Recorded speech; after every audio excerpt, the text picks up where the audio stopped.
I think when you're away from people that know you, you have a chance to kind of explore who you are without old eyes of who they saw you to be before.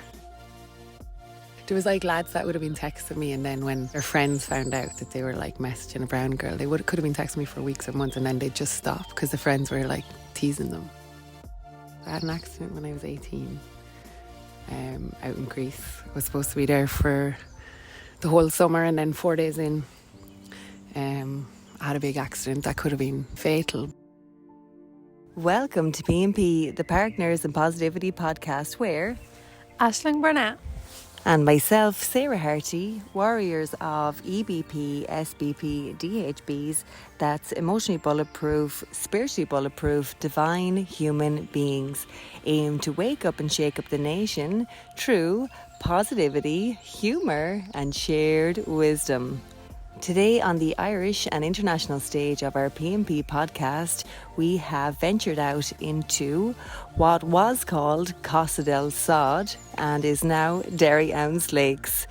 Costa Del Sod, well, I think the local people of the area called it that because it was the only piece of water, a little lake outside the town. And for anyone that's out there that doesn't know what a sod is, it's actually a piece of turf, and a turf is something that we use to fuel our fires here in Ireland, and it comes from the ground.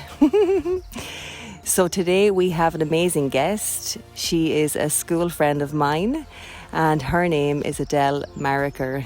It goes without saying for us that she's lived an absolutely extraordinary life. Sometimes she's much too humble to admit it herself, but she had a near fatal accident after we left school when she was about 18, and we are so glad that she's here today to tell us her story. We're absolutely ecstatic that we have the birds and the bees and the trees and the yellow and white butterflies flying around here as well with us, because we really feel like the butterflies are an absolute symbol of the amazing transformation that this beautiful lady has had in her life. Adele, thanks so much for being here with us today in the Costa Del Sod, which is actually Derryowns Lakes on the outskirts of Portarlington, and we have to be grateful as well for the birds that are singing amongst us here, and the incense you brought, and the barrel, the flask of cacao that we have as well to warm our hearts for this conversation. Myself and Adele know each other a very long time.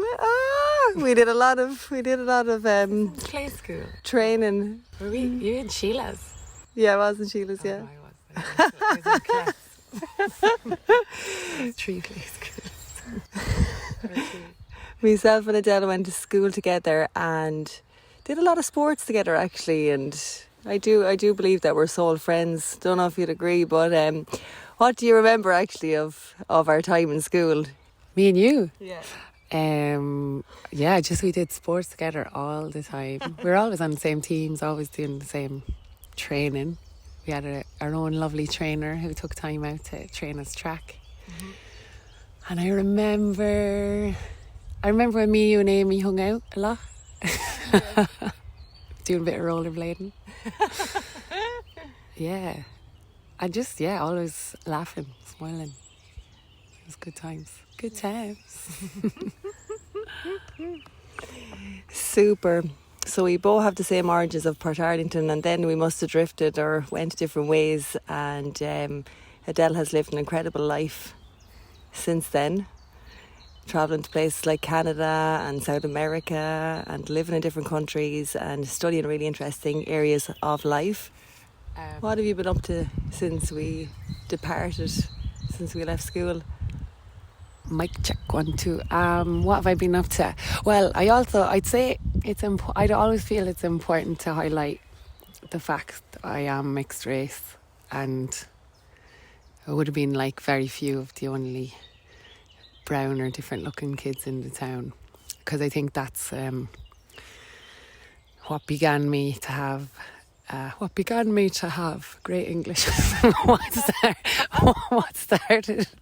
what started having an open mind for me was because I think when you have differences compared to the people around you, whether you notice or not, you start to think more differently, or to start to, the box isn't always the regular box for other people like it is for you, because my experiences have been a bit different.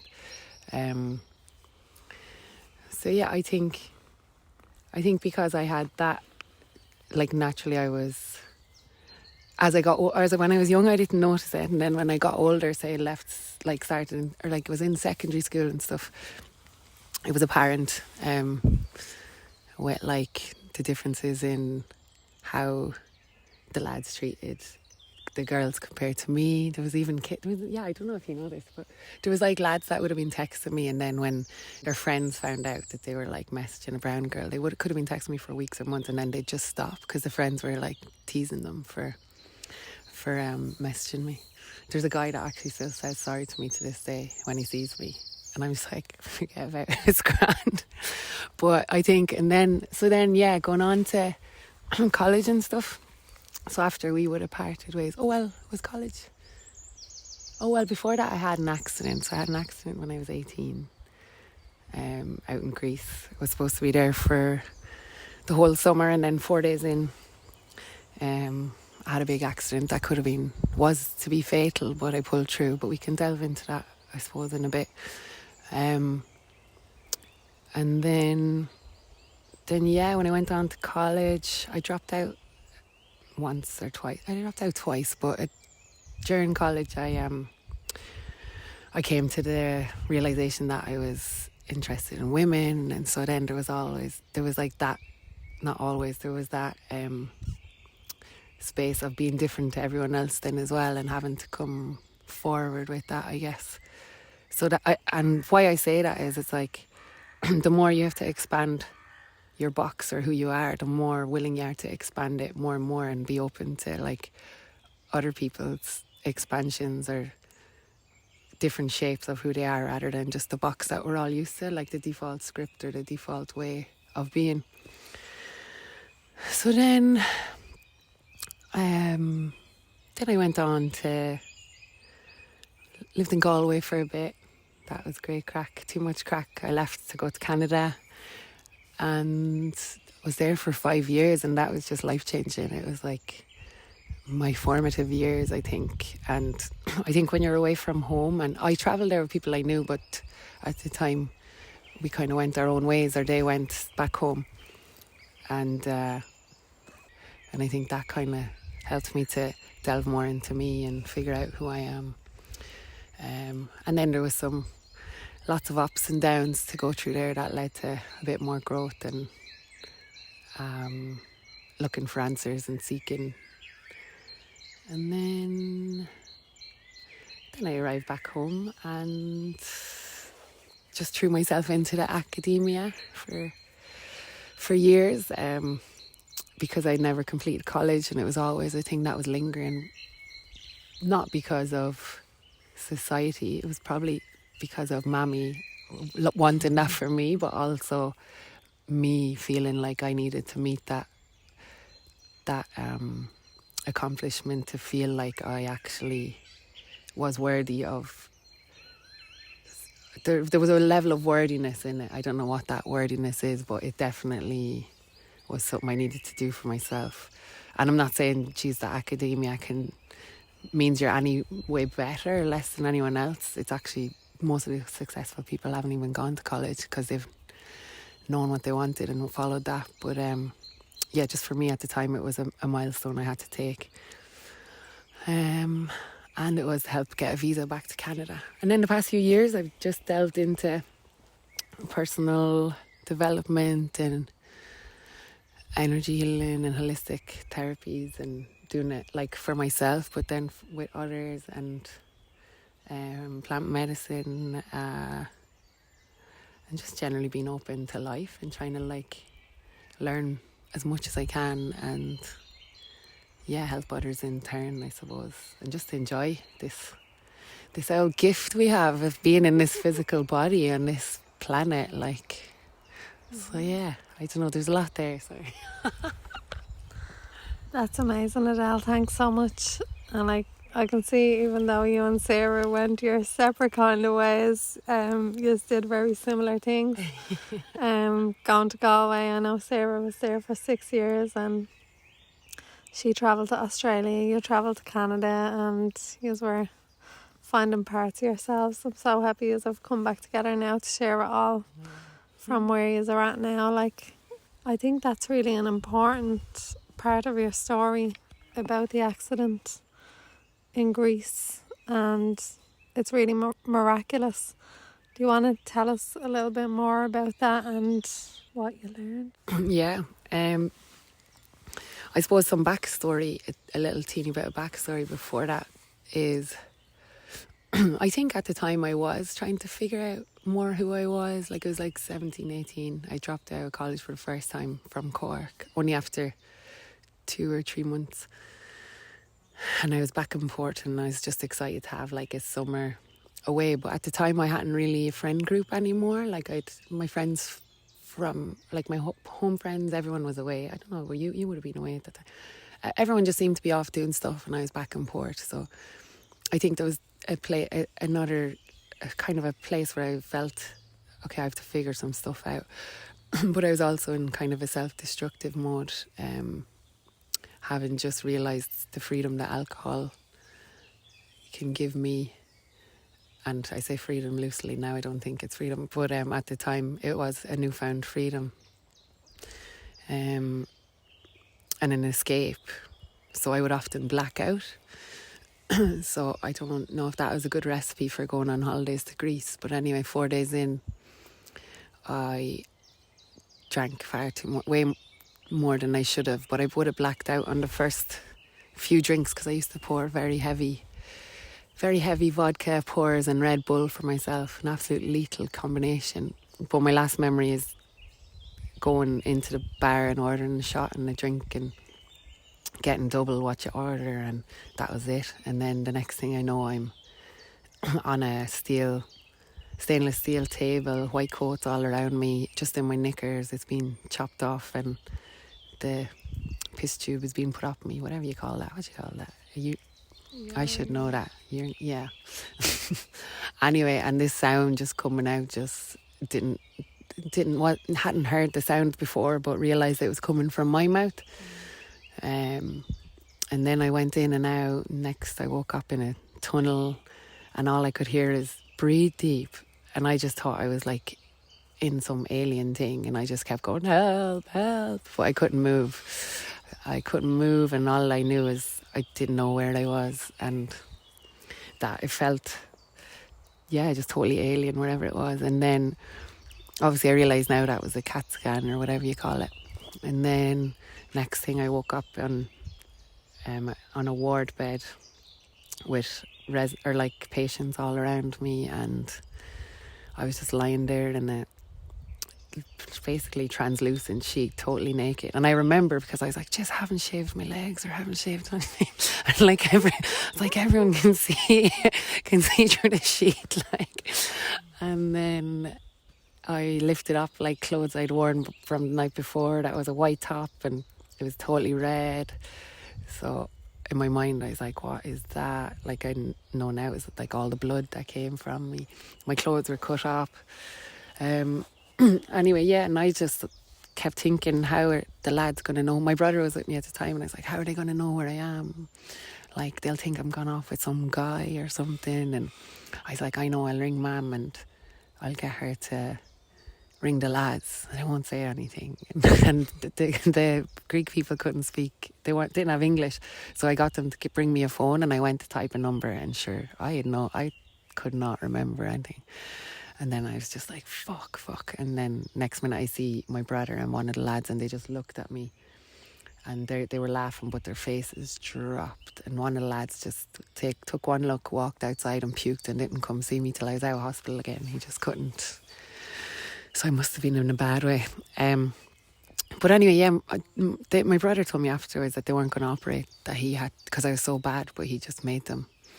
And then I was in, obviously my family, my mum and loads of family came over to visit, and at the same time the community back in Port, we're all trying to raise money and stuff, and they were all told I was dying, like, and I probably wasn't going to make it. And every day for about a week Mum was told today's the day, like everyone say their goodbyes, and they'd all be coming in crying, and I'd be like, it's all right, don't be crying, I'm fine. And then I didn't know they didn't tell me I was dying. So what was the accident? What actually happened? Yeah.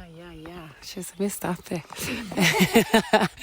I was hammered, blackout drunk, and I was so drunk that I think that bouncers knew I was just really drunk, and they were like to the lads, bring her home, like she's not bad, just she can't be here tonight, it's not safe. And I think at the same time there was like someone mentioned a guy creeping around. I was just waiting to pounce kind of thing, and the lads were trying to get me home, and I was like, no. Anyway, they eventually got me back, and I think in my drunken stupor thought I could climb back down, and then I ended up just I guess falling off the balcony, and what I landed on is like it's like, that hard sand that's totally concreted from the sun. Mm-hmm. So it's like cement. So I landed near that and like a spike sticking up. But I didn't hit, like it was so close. But that's what happened. And then actually the lads were trying to get into where I was, but it was all blocked off. It's like blocks there.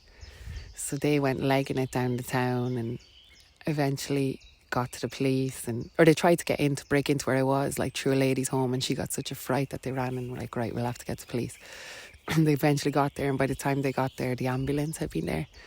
And my brother's friend didn't let my brother see me because he said it looked so bad, but I was talking and everything, and supposing my one leg was like up past like where it shouldn't be, and like everything else, like an arm was like twisted, and I was like, lads, don't touch me leg, it's a bit sore, don't touch me leg. So anyway, they got me on the stretcher, and I was like, yes, fucker. Like, he's mad.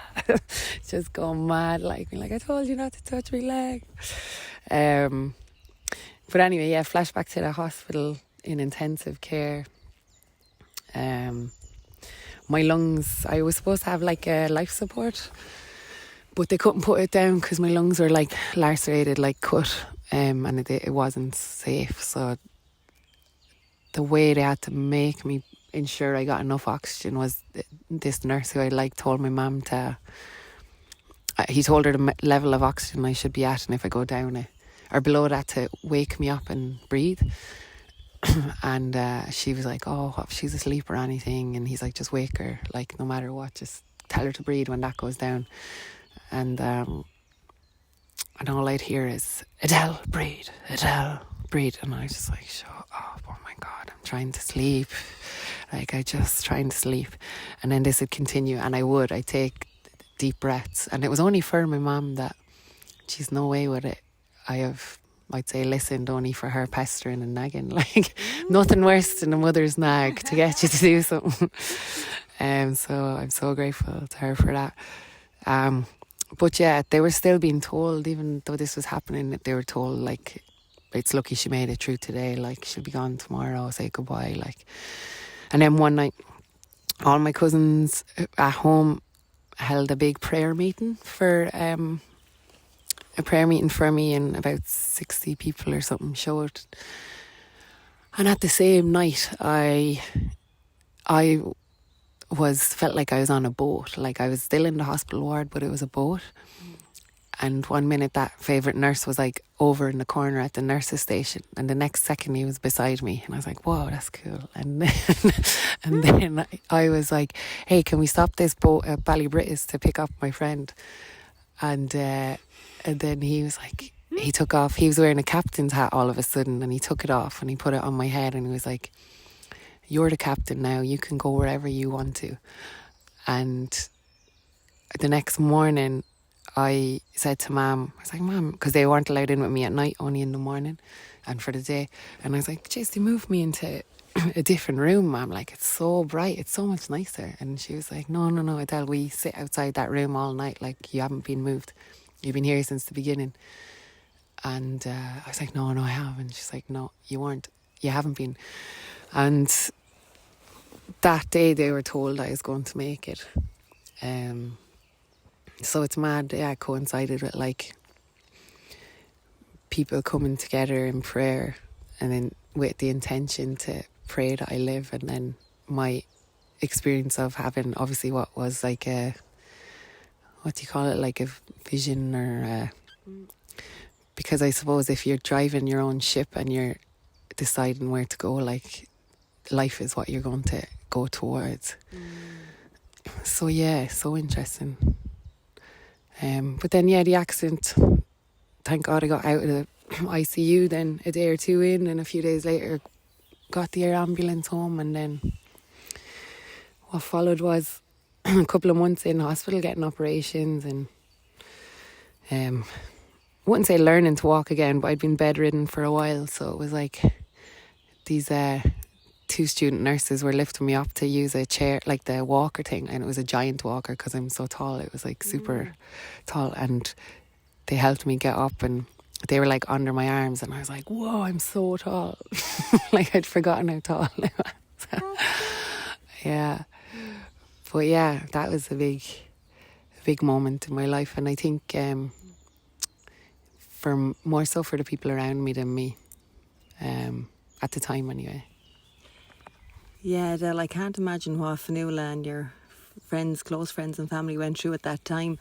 I don't know if you remember, but I do remember visiting you once in Tullamore Hospital, and Can you give me a card? A lovely card. but I remember seeing you on the bed at that stage. Your jaw was still wired together, and you were only on liquids, on a drip or something like that, for most of the time that you were there until your face recovered. But first of all, I remember driving home that day on the Tullamore Road back to Port Arlington, devastated. Like, I'd never thought in my life I'd see someone my age after going through such a severe accident. Yeah. And then on the other side of that, how grateful I was, or fascinated, or just thanking God that you recovered from that to the extent that you have done. It's amazing to see how the body could allow for that, and then the care and those little people that nudge you along the way, like Adrian telling them to operate, or your mother encouraging you to breathe. Like, all of that was so essential or integral. But did I make this up over the years? I feel like you or someone told me that lying down in the bed for that length of time that you grew in height. You were lying flat in the bed. Where did I make that up? No, I'd say you made it up. I think people just forgot how tall I was. And I forgot how tall I was. Honestly, I just standing up, I was just like, whoa. And then I had great novelty out of my height for a while after it. But yeah, I forgot. Yeah, my jaw was shut. My jaw was broken open and I couldn't chew. And they were trying to fix the bones in my legs and my knee and my wrist and stuff.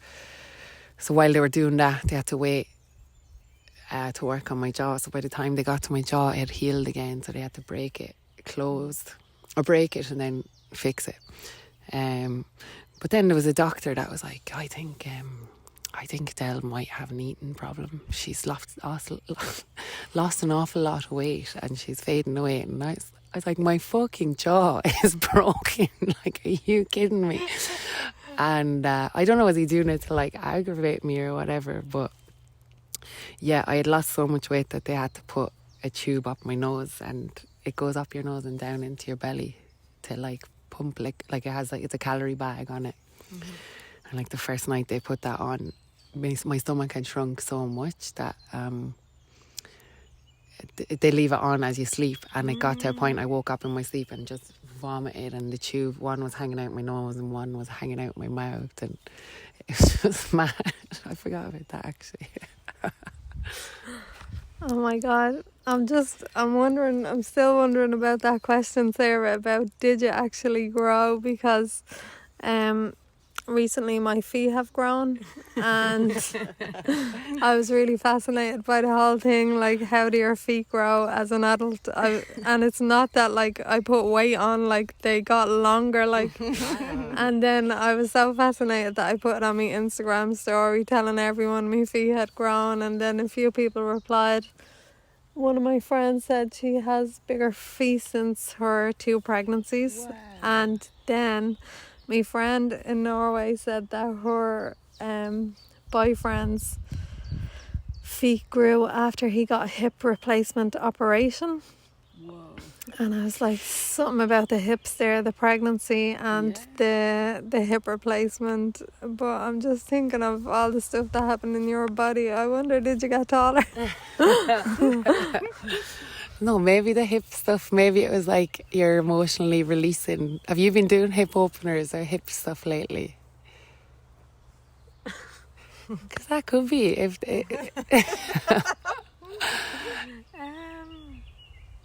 Had I like normal stretching? Not that I knew of.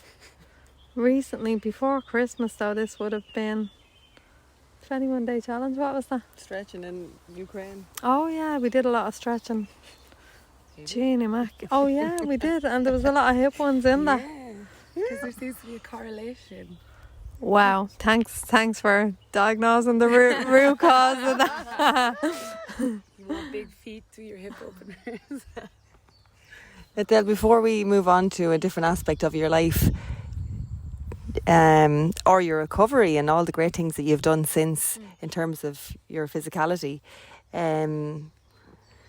if you could look into that accident right now, what would you say the message for you is about it?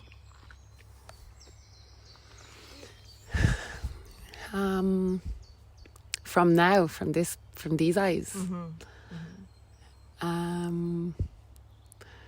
So I think the message was, well, it was a warning for sure, because I was going down a self-destructive path that had no off switch, and my only goal was to escape, because I had not once looked at any of the past traumas in my life. I'd never dealt, up until that point, I'd never done any self-inquiry. I'd never reflected really.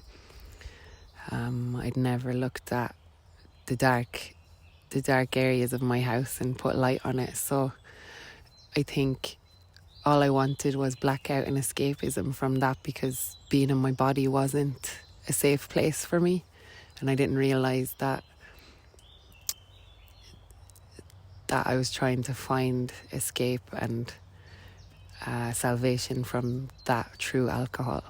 So that was a warning for sure, that if I didn't stop and look inside, that things... Well, it was a warning to stop and look inside, although that took a couple of years. But yeah, I think something worse would have happened if that didn't happen. Thank you for tuning into another episode of our Partners in Positivity podcast. It means the world to us that you've tuned in. We hope we put a smile on your face or made you laugh.